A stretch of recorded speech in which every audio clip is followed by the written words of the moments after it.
At the end of the month, millions of families will be facing a difficult decision, starting paying rent or get evicted. The federal eviction moratorium is set to expire at the end of June, leaving families to figure out how they're going to make it to the next month. WHS 11's Elle Smith, here's their story tonight.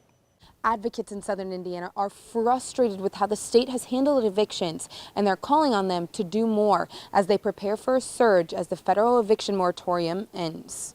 In December of 2020, Levi Morrow was behind in rent and questioning how he was going to care for his family.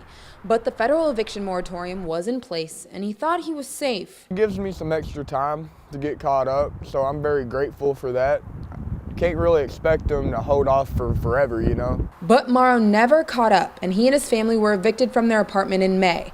Now he is questioning the system that he thought would protect him. There's a looming deadline of June 30th. That is when the CDC's eviction moratorium will end, leaving Hoosiers at risk of eviction to find aid on their own. And Leslie Townsend Cronin, the executive director of the Homeless Coalition of Southern Indiana, says the state better be prepared for a surge of people without a home come next week.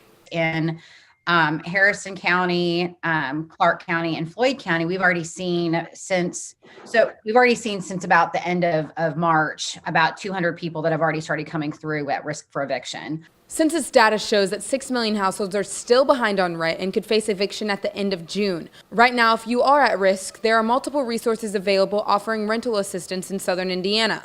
The Homeless Coalition of Southern Indiana, Community Action of Southern Indiana, your local trustee's office, or through the state at the Indiana Housing and Community Development Authority. And for those at risk in Kentucky, the Healthy at Home Eviction Relief Fund is staying open until September 30th, 2021. That's one of our main goals, is to help people that are already in eviction. The second one is to help people, even prevent them from going to eviction court. Cronin is hopeful that legislation will be passed that expunges evictions off of people's records that were due to the pandemic, saying it creates problems in the future when trying to buy a home. The fact that that's going to stop me from buying a home to pass down to my son really, really bothers me. For WHAS 11 News, I'm Elle Smith.